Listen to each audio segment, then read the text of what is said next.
Senja turun di teras kos reot, cat dinding mengelupas. Kursi kayu berderit, di sana Gembel duduk, mengisap rokok dengan wajah tenang, seolah hidupnya bersih. Padahal yang ia nikmati adalah sisa kehormatan istri orang lain. Dengan nada bangga ia berkata, Limbuk selalu ada. Saat lapar, ada makanan. Saat sepi, ada telepon. Saat tubuhnya menuntut, ada tubuh yang datang. Ia menyebut semua itu cinta. Padahal itu bukan cinta. Itu kenyamanan seorang parasit yang terlalu lama dibiarkan kenyang.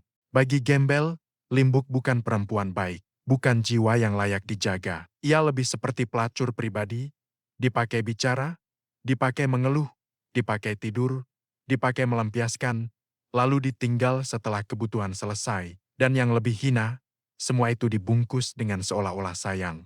Lalu ia mengajak Limbuk berkeliling ke dunia hitamnya, warung kopi, tempat nongkrong, lapak judi, hotel kotor yang ia banggakan seolah sumber rezeki. Ia memamerkan hidup rusaknya tanpa malu. Dan Limbuk tetap ikut. Disitulah hype itu telanjang. Bukan lagi sekadar selingkuh. Melainkan rela masuk ke lumpur lelaki lain itu dan menyebutnya teman baik. Saat Gembel berkata, kalau aku menang, duitnya buat Limbuk, kalimat itu terdengar manis di telinga perempuan yang lapar perhatian. Padahal itu cuma umpan murah. Uang judi dibungkus perhatian. Dunia busuk dibungkus kehangatan. Dan Limbuk, yang seharusnya jijik, justru membacanya sebagai tanda bahwa dirinya dipilih. Disitulah kehancurannya menjadi makin lengkap. Limbuk tidak jatuh karena tidak tahu. Ia jatuh karena perhatian kecil di tempat hina terasa lebih hidup daripada rumah yang sudah ia hukum sebagai ruang dingin. Ia memilih getaran, meski getaran itu datang dari tangan yang kotor. Bima ada di rumah, anak-anak ada, nama baik masih ada. Tetapi semua itu kalah oleh teh hangat, suara serak, dan tatapan murahan yang membuat Limbuk merasa dirinya masih laku. Itulah telanjang lapar batin yang tak dijaga. Ia bisa menjatuhkan perempuan bukan ke cinta, melainkan ke tempat yang seharusnya membuatnya malu.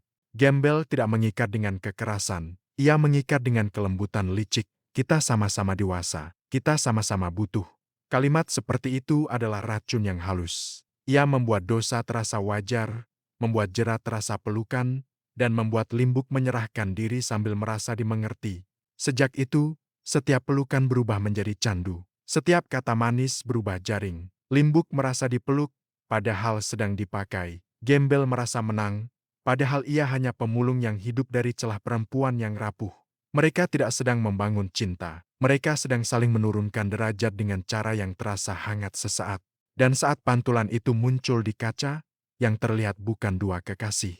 Yang terlihat adalah dua jiwa rusak, yang satu pandai memanfaatkan, yang satu rela dimanfaatkan asal masih merasa hidup. Itulah luka yang paling telanjang. Bukan karena mereka saling memiliki, melainkan karena mereka sama-sama ikut menghancurkan segalanya. Gembel dengan kelicikannya, Limbuk dengan kerelaannya. Dan ketika cermin itu nanti pecah, yang terluka bukan cuma wajah, melainkan sisa martabat, rumah, dan hidup yang sudah mereka nodai sampai tak dapat kembali utuh lagi.